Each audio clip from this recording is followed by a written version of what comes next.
J'ai un petit peu entrevu le thème de la montagne dans l'histoire des cyclistes de ce Tour de France qui passait pour la première fois dans les Pyrénées.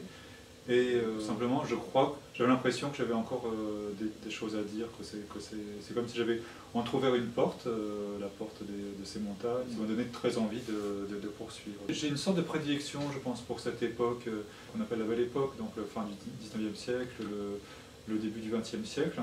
Et à force de chercher, je me suis beaucoup documenté sur les écrits des différents alpinistes de cette époque.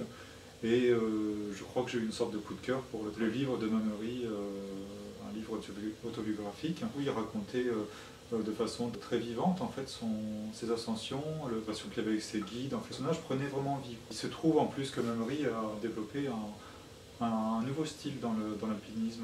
Jusque-là, il faut imaginer que les cordées souvent étaient des cordées immenses avec des porteurs qui portaient des caisses, des échelles, etc.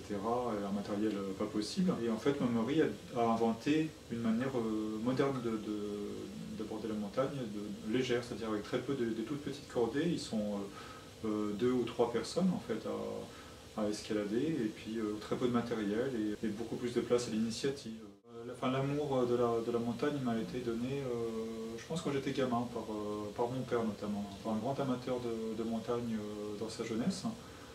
Et puis en fait, moi-même, j'ai pu connaître les montagnes par la randonnée plutôt, en ayant vécu cette fascination quoi, pour les sommets, clairement. Voilà, ça c'est une planche qui me plaît bien parce que il y a effectivement eu un gros travail sur la lumière, dans cette scène nocturne, et j'aime bien une sorte de cohérence qu'il y a déjà dans toute la planche, qui est essentiellement rythmée par cette petite loupiote, la petite lanterne qu'on retrouve plus ou moins montrée ou cachée là, dans chaque case.